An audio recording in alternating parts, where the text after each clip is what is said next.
नमस्कार मित्रों। पिछले भाग 57 में हम लोगों ने BNSS 2023 के सेक्शन 106 पर बातें की थी। पुलिस अधिकारी की शक्ति किसी संपत्ति को अभिगृहित कर लेने के बारे में। अगर उनको कोई संपत्ति के बारे में अभिकथित किया जाता था अथवा संदेह होता था कि यह चुराई हुई संपत्ति है अथवा इस स्थिति में पाई जाती थी जिससे कि किसी अपराध के कारित किए जाने का उनको संदेह होता था, तो उसे अभिगृहित कैसे करते थे। उसी अनुक्रम में आज हम लेकर आए हैं सेक्शन 107 BNSS 2023। सेक्शन 107 BNSS 2023 हमें क्या बताती है? ये बताती है about attachment, forfeiture and restoration of property. मतलब कि किसी संपत्ति का कुर्की, जब्ती, समहरण, वापसी के संबंध में।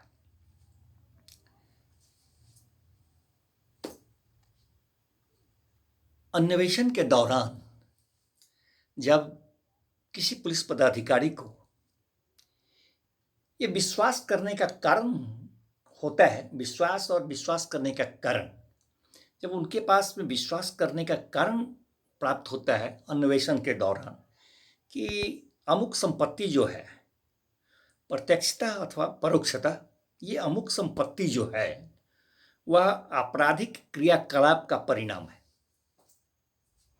अथवा ये अमुक संपत्ति जो है वह किसी अपराध के द्वारा प्राप्त किया गया है, उससे व्युत्पन्न ये संपत्ति है, प्रोसीड्स ऑफ क्राइम है। तो पुलिस पदाधिकारी क्या करते हैं?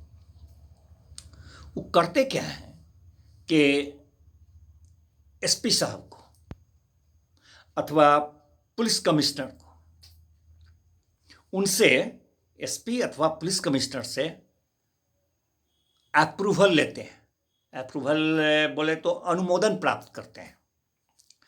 और जब अनुमोदन उनको प्राप्त हो जाता है तब वो न्यायालय में अथवा मजिस्ट्रेट साहब को, न्यायालय में अथवा मजिस्ट्रेट साहब मतलब कि उस मामला का जिनको ये अधिकारिता है कि उसका संज्ञान ले पाएंगे, विचारण कर पाएंगे अथवा दौरा सुपुर्द कर पाएंगे, कमिटमेंट कर पाएंगे, तो वैसे अधिकारिता वाले न्यायालय में अथवा मजिस्ट्रेट साहब क्या वो वैसे प्रोसीड्स ऑफ क्राइम का, वैसे संपत्ति का अटैचमेंट के लिए, कुर्की के लिए आवेदन देते हैं। जब उनके यहां वो आवेदन देते हैं तो उस न्यायालय को अथवा उस मजिस्ट्रेट साहब को, अधिकारिता वाले जो हैं, उनको रीजन टू बिलीव, उनको ये विश्वास करने का कारण उत्पन्न होता है साक्ष्य लेने से पूर्व अथवा साक्ष्य लेने के बाद कि ये जो पूरी संपत्ति है वो अथवा इसका कुछ भाग अपराध का आगम है, प्रोसीड्स ऑफ क्राइम है।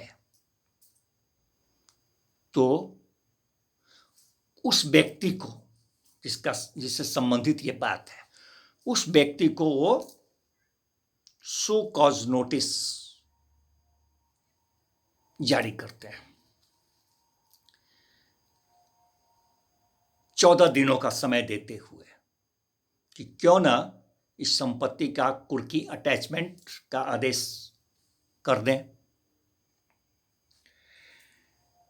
मित्रों, ये जो नोटिस जाता है उस व्यक्ति को, उस व्यक्ति के बदले में अगर कोई व्यक्ति उस संपत्ति को धारित कर रहा है, उस व्यक्ति के बदले में जिसको नोटिस जाता है, अगर वो उस संपत्ति को धारण कर रहा है, देखभाल केयर उसके अंदर, तो उसको भी एक प्रति नोटिस का, एक प्रति उसको भी जाता है। नोटिस जाने के बाद यदि कोई स्पष्टीकरण है उक्त न्यायालय में अथवा मजिस्ट्रेट साहब के पास, स्पष्टीकरण आता है तो उस स्पष्टीकरण पर वो विचार करते हैं। कोई तात्विक तथ्य बोले तो मैटेरियल फैक्ट अगर उनके समक्ष है तो उस पर विचार करते हैं और उस व्यक्ति को जिसको नोटिस दिया गया था अथवा उसका जो धारित उसके बदले में था उसको सुनने का युक्त अवसर देते हैं, उसको सुनवाई करने का। और उसके बाद प्रोसीड्स ऑफ क्राइम पाया जाता है, उसे कुर्की जब्ती का आदेश देते हैं। अब मित्रों, यदि वो व्यक्ति उपस्थित नहीं होता है 14 दिन के अंदर नोटिस में जो विनिर्दिष्ट समय था, तो वो न्यायालय, वो मजिस्ट्रेट साहब सीधा कुर्की का आदेश कर देते हैं, सीधा। यदि न्यायालय को अथवा मजिस्ट्रेट साहब को जो अधिकारिता वाले हैं सभी बातों के रहते हुए भी, उपरोक्त बातों के, उन्हें ये लगता है कि अगर नोटिस दिया जाएगा, उपरोक्त जो नोटिस, वो नोटिस दिया जाएगा तो कुर्की का जो उद्देश्य है वह व्यक्ति उसको विफल कर देगा, वो विफल हो जाएगा। हो सकता है उसका वो ट्रांसफर कर दे, सेल कर दे, बेयन कर दे किसी भी तरह। तो उनको अगर लगता है कि अगर नोटिस देते हैं तो कुर्की का जो उद्देश्य है वह विफल हो जाएगा, तो वैसे में वो डायरेक्ट क्या बोलते हैं कि डायरेक्ट एक पक्षीय वो अंतरिम आदेश पारित कर देते हैं। कुर्की जब्ती का अंतरिम आदेश एक पक्षीय पारित कर देते हैं। तदुपरांत वो चाहे वो न्यायालय अथवा मजिस्ट्रेट साहब तो डीएम महोदय को निर्देश देते हैं कि ये जो प्रोसीड्स ऑफ क्राइम पाया गया है, जिसका अभिग्रहण किया गया है, अंतरिम आदेश एक पक्षीय, उसको आप, उस संपत्ति को आप वैसे प्रभावित लोगों में जो उस अपराध से प्रभावित हुए हैं, जिनकी वो संपत्ति है, उन लोगों के बीच आनुपातिक ढंग से उसका वितरण आप करते हैं। जब न्यायालय का ये निर्देश डीएम महोदय को प्राप्त होता है, उस निर्देश के प्राप्ति के 60 दिनों के अंदर वो डीएम महोदय या तो स्वयं उस अनुक्रम में, उस आनुपातिक अनुक्रम में उस प्रोसीड्स ऑफ क्राइम को वैसे प्रभावित लोगों के बीच स्वयं वितरण करते हैं 60 दिनों के बीच, अथवा अपने द्वारा किसी प्राधिकृत व्यक्ति के द्वारा उसका वितरण करवाते हैं।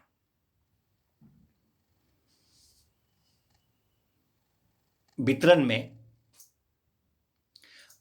मान लिया जाए कोई दावेदार उस तरह का नहीं आया, उपस्थित नहीं हुआ, नहीं है,